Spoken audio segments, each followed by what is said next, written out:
Are you curious about statics? Thinking about making your own? Even leading one?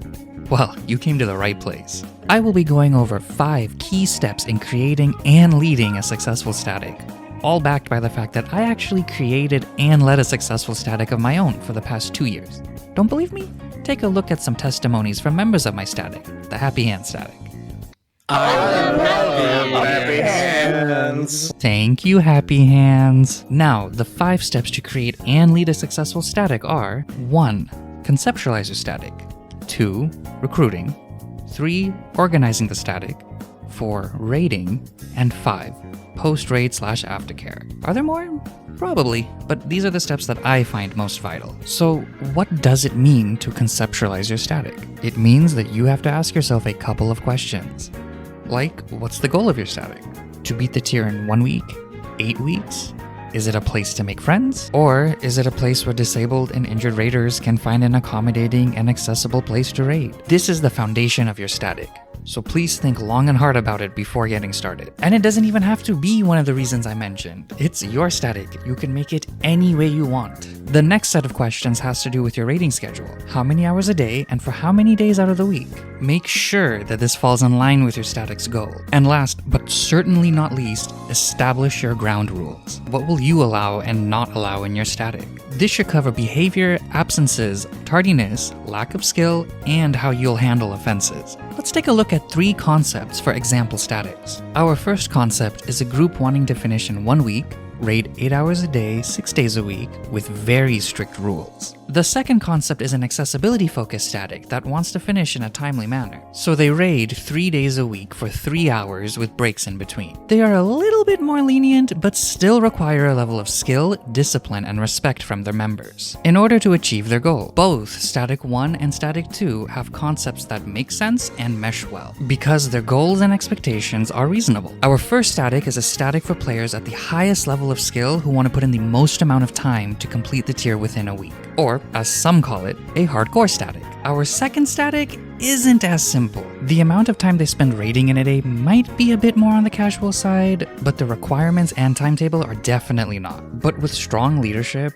and strong members in your group, this actually meshes together really well and can lead to a very successful static. I mean, I should know, this is actually my static. Our last static is an example of what you should not do when making a concept for your static. Wanting to clear the tier in 3 weeks, but only willing to play for 1 hour out of the day, that is just not going to happen. And even if it was, being so lenient on the skill level and behavior of your static is just a recipe for disaster, especially if your goal is clearing on week 3. This is a bad concept that just does not work. A hardcore timeline with lenient and casual requirements for their team. These just do not mesh. One way to save this concept and fix the static is to change the deadline.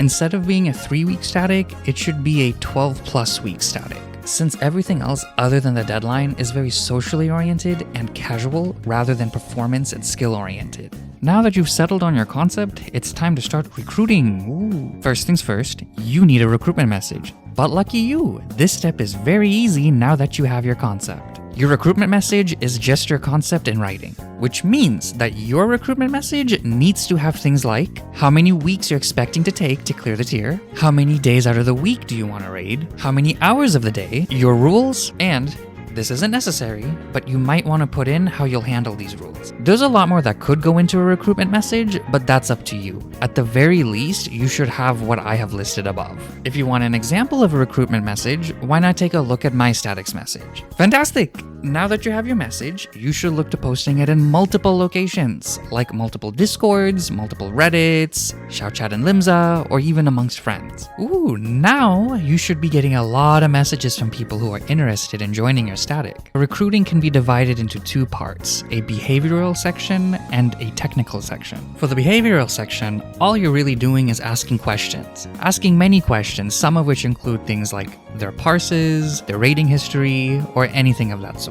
Speaking of parses are a numerical way to evaluate someone's performance. I don't think they tell the whole story, and I look at more than just the parse, but a lot of the times, if you're looking to join a hardcore static, or you're looking to make a hardcore static, parses are very important. Next is the technical portion of your recruitment process, or, in other words, trialing. Once you have a group of 8 candidates, including yourself, it is then time to pick content to run your trial in. Any type of content works, but I would recommend picking content that sufficiently challenges your static to get a good idea of who can handle the pressure of prog. For those who don't know, prog is just shorthand for progression, which only means to progress from beginning to end in any form of content. I would suggest running trials in an ultimate or an old savage tier that most people haven't done before. If you find yourself in a position where you have more than 8 people who want a trial for your static, then I suggest running multiple trials with multiple different configurations of candidates. Does this mean that you'll have to be running a lot of trials?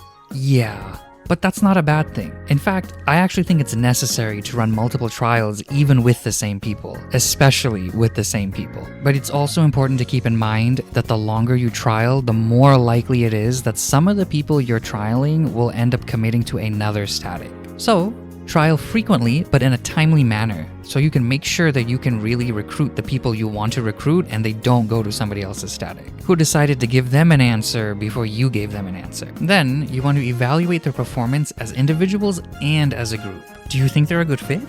Great! Congratulations, you have a new member. If they're not a good fit, then it's time to trial them again against other folks to see who really is a good fit. Once everyone is trialed, then it's time to sit down and evaluate who, out of all the groups you have trialed, belongs in your final static. Congratulations! Now that you have your final static, I really want you to keep in mind that recruiting and trialing never really ends. It is very likely that somebody either gets kicked from your static or leaves your static. Accepting the fact that you will always have to be ready to trial somebody will make it much easier for you to make the right decision, especially when it comes to having to kick somebody who turns out to not be a good fit for your static. Now that you have a static, it's time to figure out how you're going to talk to everyone. Me and my group use Discord to communicate, but you could use any type of chat app that you want. I recommend finding a way to ping your static whenever you have an upcoming raid day or before a raid begins. I also would highly recommend having a means for your members to notify you on days that they can make it to raid, they cannot make it to raid, or days that they're going to be late for raid.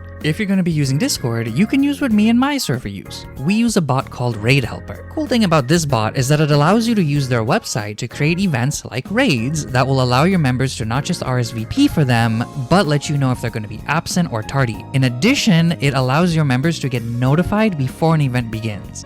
Now, this may change in the future, so I highly recommend finding which bot or piece of software helps serve you and your static the best. Now, one of the most critical pieces that comes with organizing your static is how you allocate and distribute loot. There are a couple of ways that you can do this. For example, if you're more of a hardcore week 1 static, it might be in your better interest to have a priority loot system that gives DPSs the loot first. If your static's more on the casual or social side, you might even just find it best to have a random distribution and just use the need and greed system that's currently in the game. Or if you don't fit into either of those categories and you find yourself in between casual/social and hardcore week 1 static, you can have your own unique system like the one my static has. I find the best way to distribute loot is to distribute it in a very equal and equitable way, so everyone has a chance of getting it and everyone feels like they're earning something and progressing their characters at a relatively similar rate. It really helps out with your group's morale, and morale is extremely important in a happy and successful static.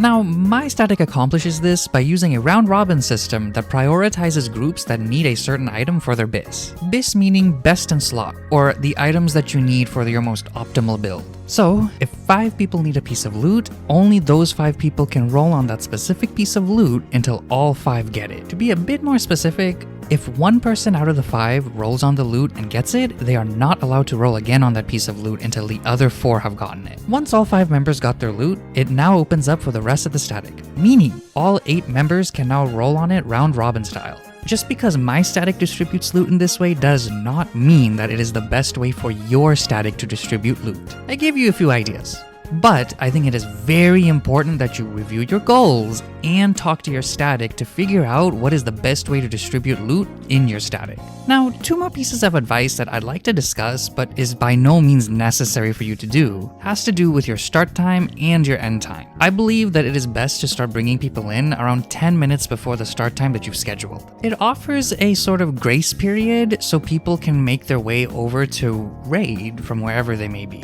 And it doesn't hurt to encourage encourage your team to just give you a heads up if they're going to be late. This will allow you the time necessary to make preparations for this person being late. That could mean one of many things. You might decide that it's best to wait for them, maybe it's better to find somebody in Party Finder until they come in. Whatever that may be, that is up to you, and the sky's the limit. You can even discuss it with your static on what is the best way to move forward with someone being late. The last thing I wanted to discuss with organizing your static has to do with end times. And not the end times described in your favorite scripture of choice. Oh, no. I am not that type of YouTube channel. I'm talking about the time you end raid for the night. Sometimes you're going to be raiding and you'll be so close to clearing, you know you just need 1 or 2 more pulls, but you're at the end of your time. So now you're considering going over your end time. Now, one really important thing before you commit to going over your end time is to make sure you get permission from every single member of your static before you do this. If even one person says no, you have to end it at your scheduled time. One thing that I do with my static that isn't necessary for every static is cap the amount of time we spend over our raid end time by 30 minutes. Because in my opinion, if we're taking more than 30 minutes to get done what we want to get done, then we might as well just come back another day. Woo! Finally, we made it. Now it's time to raid. Raiding is pretty self-explanatory. However, there are a few key pieces of information that I want you to have in order to ensure the best possible chance of you running a successful and well-maintained and healthy static. Record your sessions. I highly recommend that at least somebody in your static records their sessions. This really helps out when you and your static are just trying to figure out what went wrong during raid. Whether it be issues with performance or even worse, issues with behavior. Ooh. If performance is an issue, you really need to be very gentle in how you handle this. You do not want to just come out guns blazing saying, "You suck, you're terrible, blah blah blah blah blah, get out of my static." That does not help anyone. You really want to take the time to see what's going on, what's going wrong, and where you can help in certain aspects to help their gameplay. Ask questions and be supportive. At the end of the day, after all of that, if they're still underperforming, and especially if they're holding your group back, it's time to kick them. If your static doesn't care about performance, then hey, what the heck, keep the person on, have a good time, just keep the recording to remember the fun you had. Now, dealing with behavior issues is very similar to dealing with performance issues. Talk to the people involved, see what's going on, see where you can help, and see if there's really anything that can be done to improve the situation. And if not, then it's time to kick. This is where recording really helps, because instead of it being a he said, she said, they said, you know exactly what went down and you can make a decision accordingly. The biggest takeaway here that's not record your sessions is to be very swift and unapologetic when enforcing your rules, but always make sure that you're correct and making the right decision on who you're enforcing it on. Don't be like me and instead of kicking somebody on the 3rd week, you kick them on the 8th week because you just wanted to give them a couple of chances. As important as it is to give people chances, it is more important to maintain the sanity and health of your own static. And on top of all of these pieces of advice, the best one I can give you is to just remember to have fun. Woo!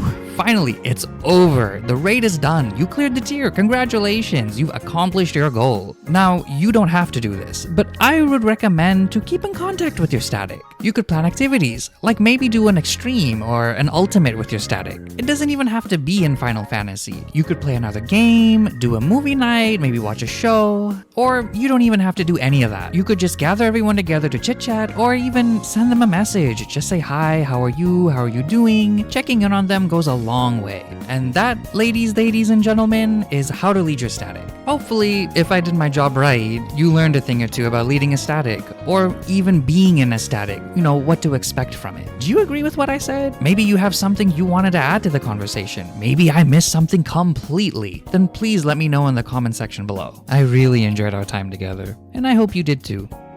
But it's time to go. Okay, bye-bye, see you.